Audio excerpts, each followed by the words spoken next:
Did Jesus really reveal the name of the Antichrist? I report, you decide. This is an updated and more accurate and understandable version of my previous upload on this same topic. In Luke chapter 10 verse 18, we read these words of Jesus.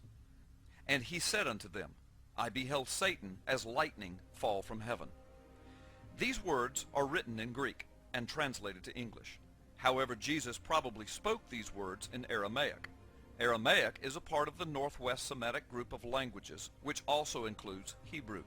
Aramaic script was widely adopted for other languages and is ancestral to the Arabic and Hebrew alphabets. Two words in this text are of particular interest. The words are lightning and heaven. Jesus said, I saw Satan falling as lightning from heaven. In Greek, the word for lightning is astrape. It has a direct Hebrew equivalent. From Strong's Hebrew Dictionary, words 1299 and 1300 from the Hebrew language, the word for lightning is barak.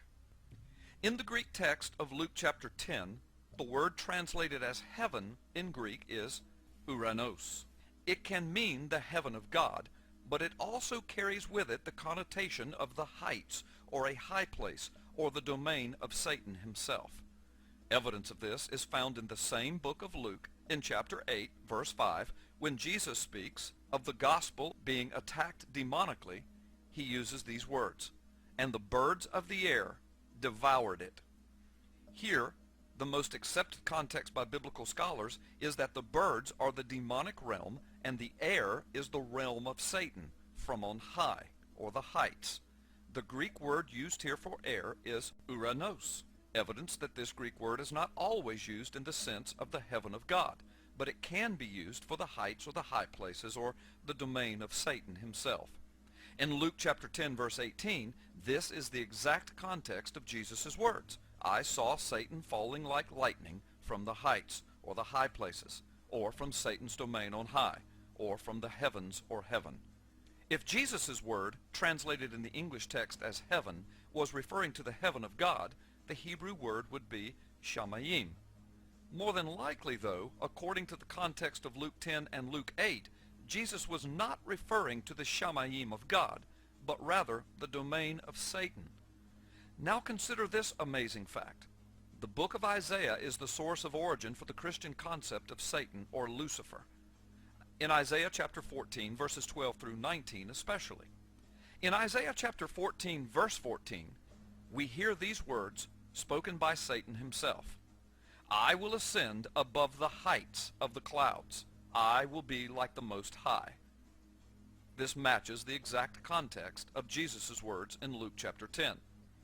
In the verses of Isaiah that refer directly to Lucifer, several times it is mentioned that Satan has fallen from the heights or from the heavens. The Hebrew word used in this text for the heights from which Satan fell is Hebrew word number 1116 in the Strong's Hebrew Dictionary, and it is pronounced Bama.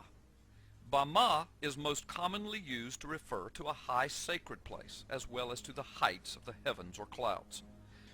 So in Jesus' prophecy of Luke chapter 10 verse 18, if spoken by a Jewish rabbi in Hebrew, influenced by the poetry of Isaiah, he would use, in one form or another, depending upon the exact wording and context, the words that come from the root forms of these two Hebrew words, barak and bama, to describe Satan falling like lightning from on high.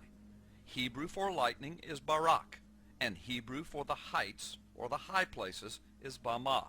This fact is indisputable. So is Jesus actually giving us a clue as to who the future Antichrist might be? Many believe so. It is possible that it is merely a strange coincidence. Yet it cannot be denied. If Hebrew words were used to describe Jesus' statement about Satan falling or coming to earth, perhaps as a man in the form of the Antichrist, the Hebrew words barak and bama would be used.